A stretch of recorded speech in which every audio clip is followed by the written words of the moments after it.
Thank you for standing by, and welcome to the Atkore International First Quarter Fiscal 2021 Earnings Conference Call. At this time, all participants are in a listen-only mode. After the speaker's presentation, there will be a question-and-answer session. To ask a question during the session, you will need to press star one on your telephone keypad. Please be advised this conference is being recorded. Thank you. I'd now like to hand the conference over to John Deitzer, Vice President of Treasury and Investor Relations. Mr. Deitzer, please go ahead. Thank you, and good morning, everyone. I'm joined today by Bill Waltz, President and CEO, as well as David Johnson, Chief Financial Officer. We will take your questions after comments by Bill and David. I would like to remind everyone that during this call we may make projections or forward-looking statements regarding future events or financial performance of the company. Such statements involve risk and uncertainty such that actual results may differ materially. Please refer to our SEC filings and today's press release, which identify important factors that could cause actual results to differ materially from those contained in our projections or forward-looking statements. In addition, any reference in our discussion today to EBITDA means adjusted EBITDA. With that, I'll turn it over to Bill. Thanks, John, and good morning, everybody. Starting on slide 3, thanks to our operational focus and culture of teamwork, Atkore continued to deliver strong financial performance across our businesses, resulting in another record quarter. As just one example, adjusted EBITDA was $137 million in the quarter, up 76% from the prior year. We had strong performance across the business from metal conduit to solid execution and volume recovery in our international markets. In particular, we saw better than expected results in our Pvc Conduit Business, driven by favorable pricing dynamics due to increased demand and industry supply constraints. This was a key enabler for us to achieve 27% adjusted EBITDA margins in the quarter. It is important to remember that our PVC conduit story is not one that began in the past quarter or even in the past year. Rather, we recognized early on that this market had the potential to be a major growth category. Over the last decade, through a combination of organic and inorganic investments, we built out this product line and expanded our national footprint, becoming the leader in the market. This positioned us very well to support and supply the strong residential, data center, and utility markets we are seeing. In addition to delivering exceptional results across the business, we continue to prudently deploy capital in the quarter. Specifically, we repaid $40 million in debt and bought back $35 million in stock. You'll also recall that we completed our previously announced acquisition of Queen City Plastics in October. Turning to slide 4, we have a few other recent events and key business updates to share. You'll see in our earnings material, we're now reporting our 2 segments as electrical and safety and infrastructure. We made this decision to rename and reorganize our 2 segments to better reflect each segment's value proposition and go-to-market approach. We are also very pleased to announce that our board recently approved a new 2-year, $100 million stock repurchase authorization.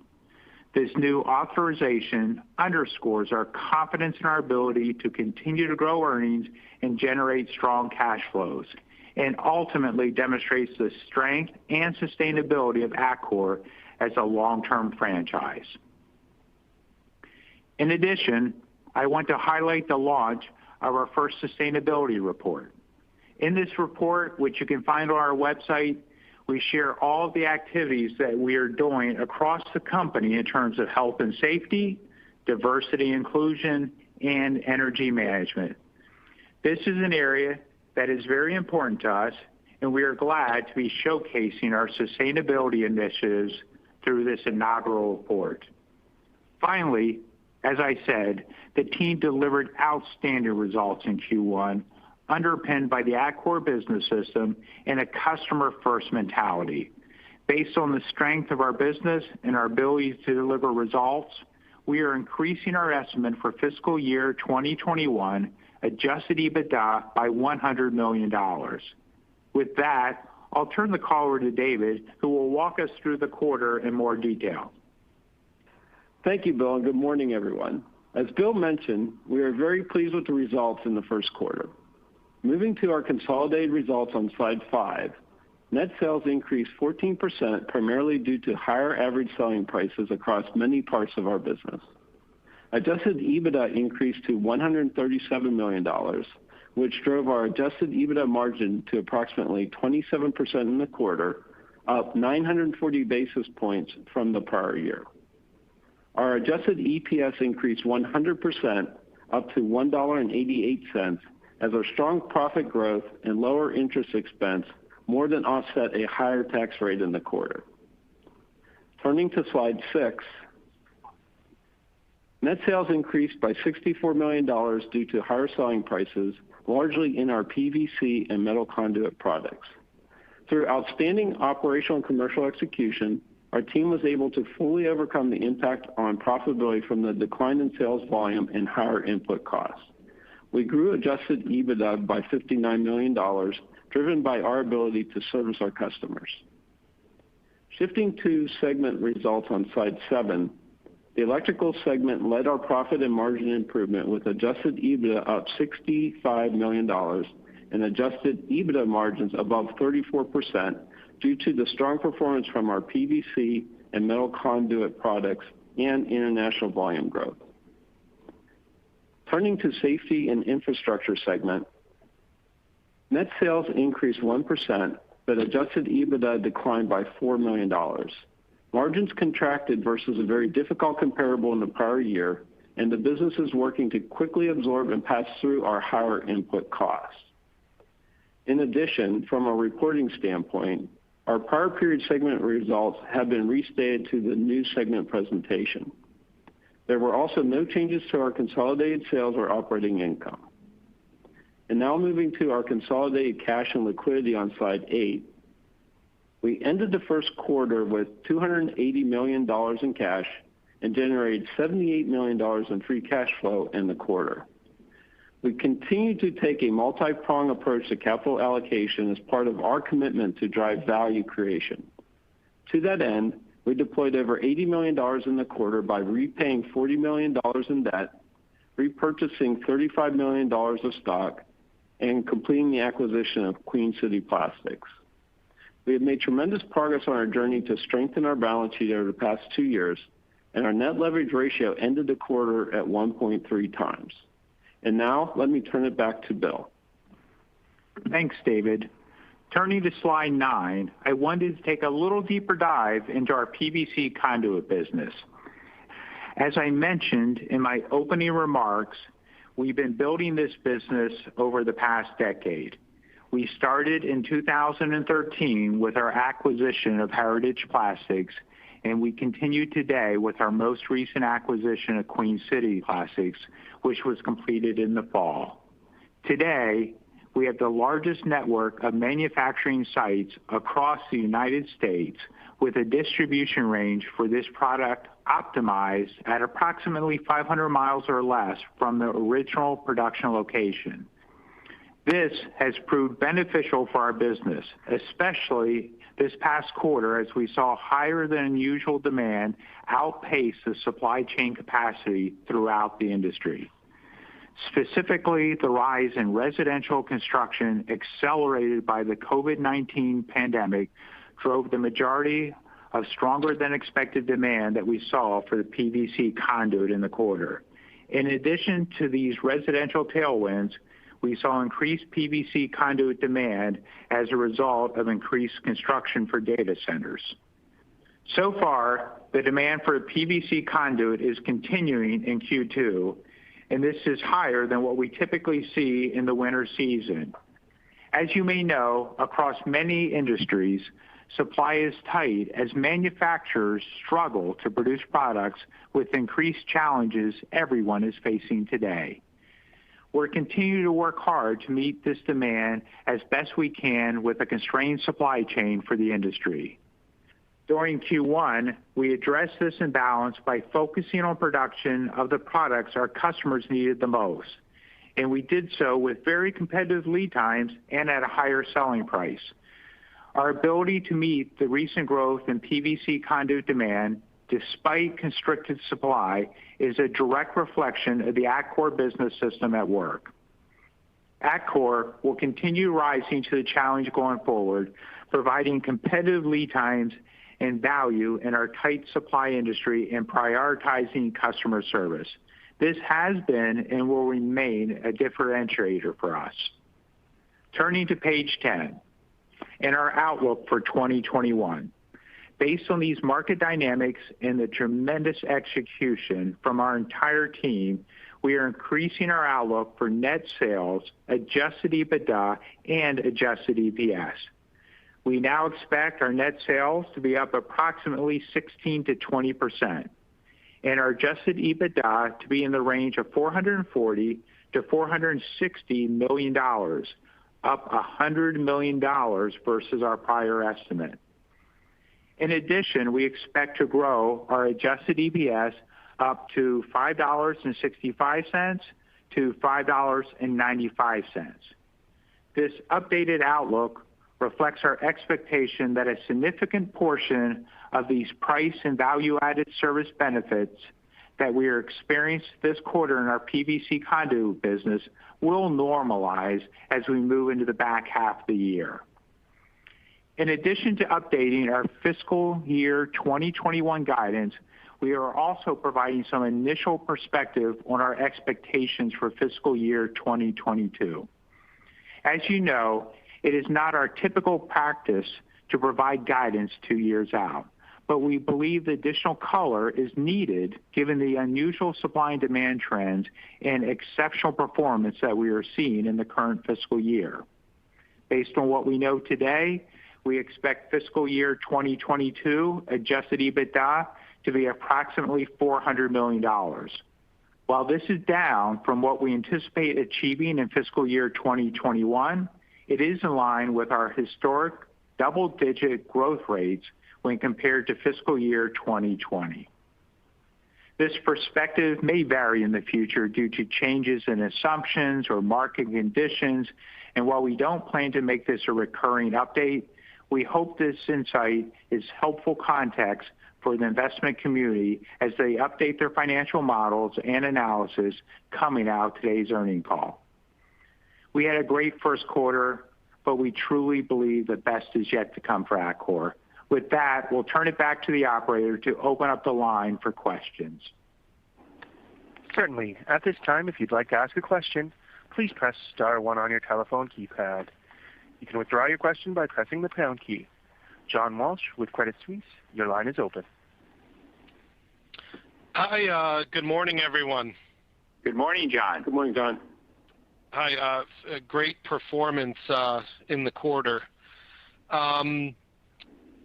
Wanted to understand the industry supply constraints a little bit better. So part of your prepared remarks talk about just demand being higher than expected, but it seems like maybe was there something going on with channel inventory on the PV side? Did a competitor have any kind of production issues where you might have picked up incremental share? I guess I'm just trying to understand that a little bit better because you seem to think it kind of normalizes in the back half, and I just want to know what are the levers of that normalization. Yeah, John, phenomenal set of questions there. Bill, and I'll address, David can obviously add color. A couple things. No one specific event. The PVC conduit, as we've explained in the past, is 50+% tied to residential. So even within Atkore, that market, as everybody knows, up high single digits, maybe 10% growth, depends on what product and who's forecasting. So exceptionally strong markets. Two, it's just, I don't think any of our competitors had inventory just from a perception of COVID and impacts and so forth. And then it just ties to the ability to produce what's called high single digits to 10% growth and in the midst of COVID. So there's not like a facility went down. Quite frankly, the only facility went down was we had advertised our Pendleton facility was hit by a flood about a year ago, but we've overcome that even without the facility. But, honestly, trying to get workers in demand, and I'm speaking the industry, workers to run 3 shifts, full staffed when unemployment benefits are reasonable, when you have COVID, when you have contract tracing going on, increased absenteeism, I think some of the industry struggled where Atkore focused. We ran our products. We ran 724 with high productivity. As I mentioned in our prepared remarks, we had a game plan that we only focus on A items. So just, changeover times to switch to another item. We reduced that. We were candid with our lead times, and the industry from one coast to the other coast appreciated that. All right. Thank you. And then, maybe just a follow-up. Can you talk a little bit about the pricing you're seeing across maybe different parts of the product portfolio? I mean, a lot of emphasis on the PVC side, but how about on the metal conduit and maybe some of the other products as well? All good. I mean, that's why I think even in my very beginning of my prepared remarks, we did call out, for example, metal conduit you just referenced. So PVC was extraordinary. This isn't a story. We would still have good results even without PVC because the rest of the businesses continue to perform well. Mechanical or safety and infrastructure, excuse me for Freudian slip, that has, as we've always explained, a little bit more time lag where you have a contract in place or a quarter index. So there we expect to, regain the strength, and we had strong comps from a year ago. But everything's running basically to plan or, like I say, better than plan. Great. We'll pass the baton. Thanks again for all the color. Yeah, thank you, John. Deane Dray with RBC Capital Markets, your line is open. Thanks. Good morning, everyone. I'll add my congrats on a strong quarter. Thank you. Thanks, Dean. Hey, just to broaden out some of the questions on the supply demand spike here. Did you have anything that, in terms of, did you pass on any business that you just couldn't supply? Was there unmet demand in the quarter?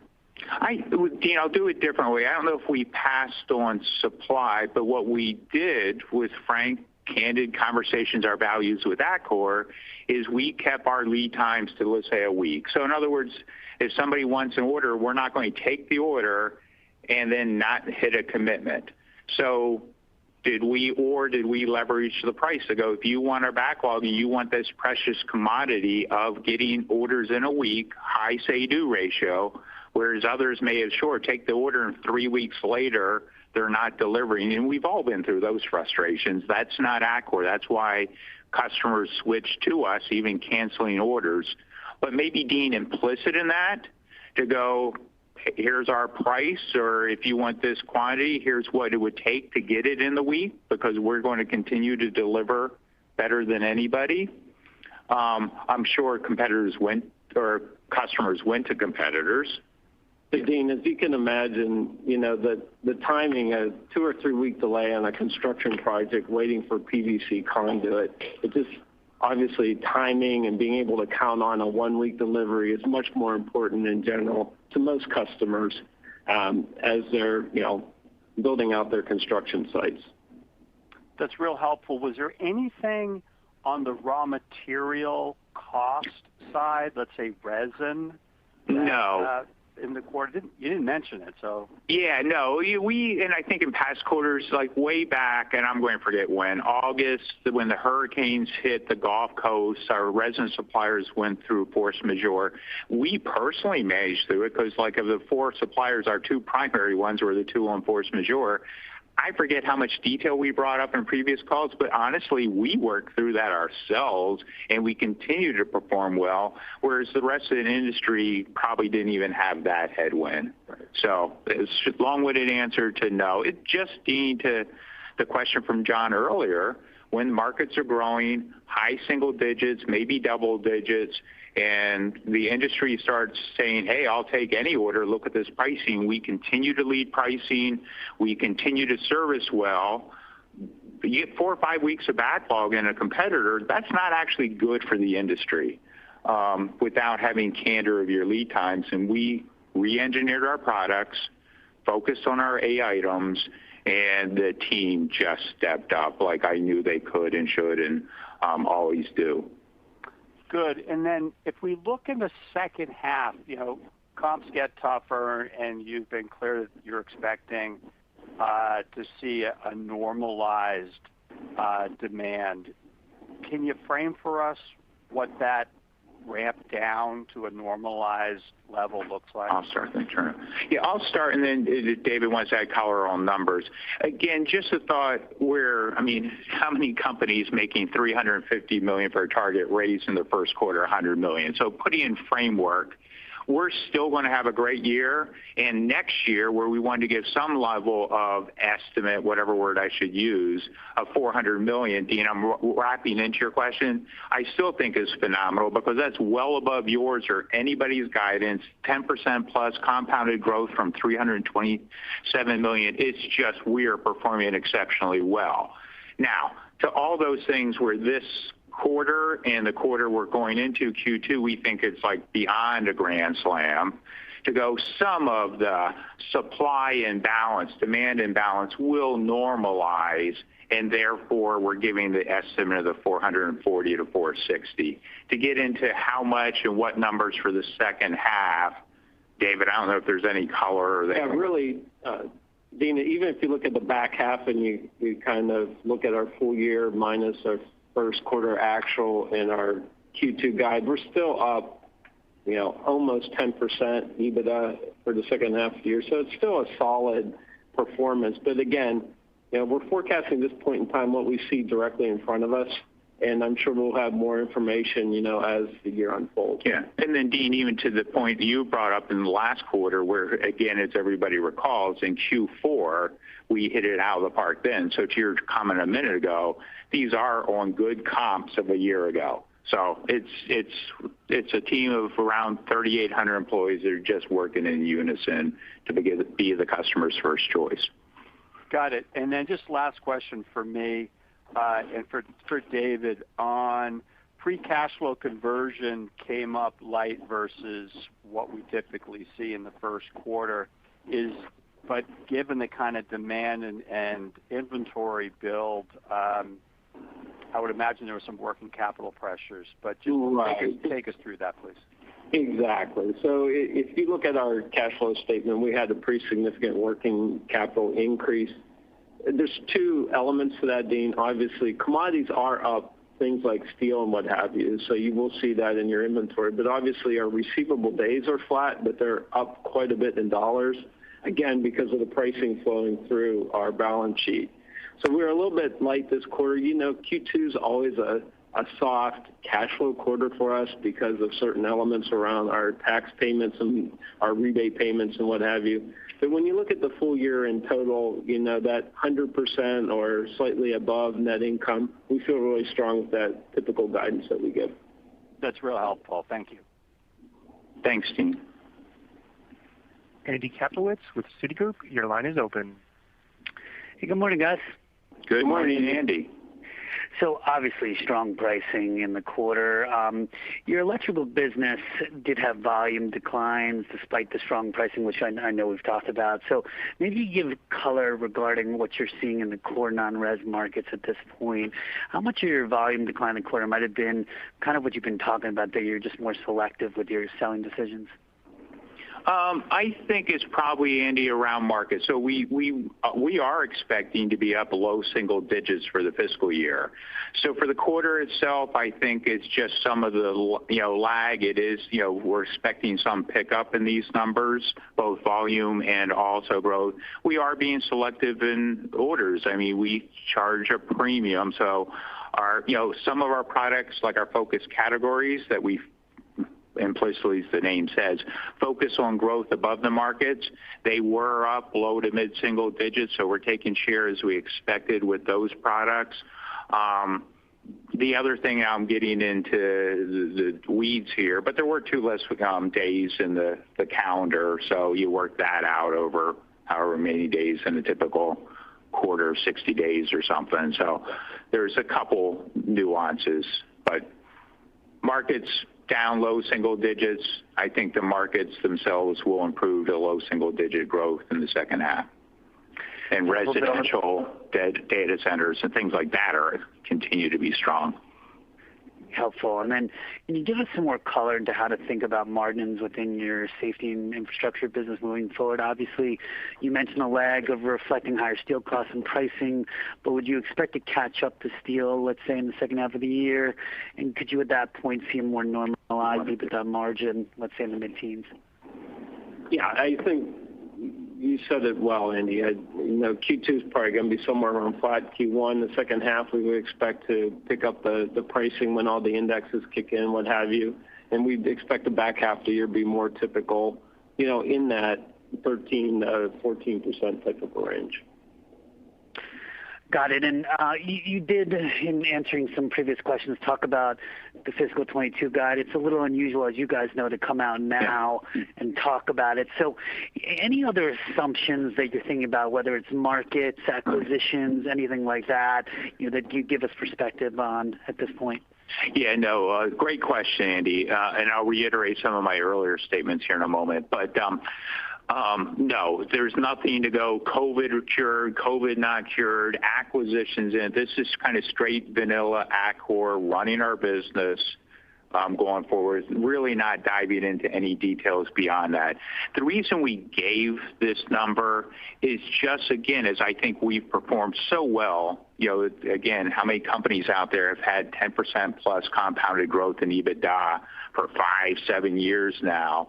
And again, through a pandemic to go from 327 to around 400, we continue that trend.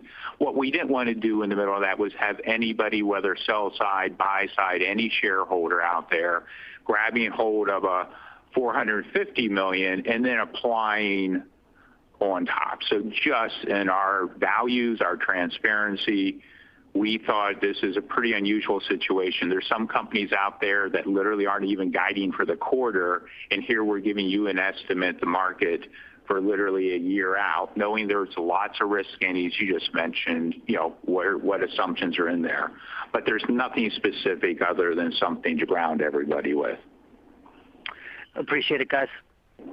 Thank you, Andy. Thank you. I'll now turn the call back over to Bill Watts for closing comments.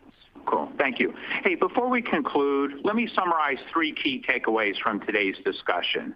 First, the outstanding results were delivered in this quarter as a result of our strong operational focus by everybody on this team across the globe and our ability to prioritize our customers and get them the products they need most. As I describe in our mission statement, it's all about being our customers' first choice. Second, we continue to deploy capital effectively to grow our business, strengthen our balance sheet, and return cash to our stockholders. And third, in closing, probably the most important thing, we're excited about the future of Atkore and it's our expectations for growth. So with that, thank you for your support and interest in Atkore, and we look forward to speaking with you during our next quarterly call. This concludes the call for today. Thanks, everyone. This concludes today's call. We thank you for your participation. You may now disconnect.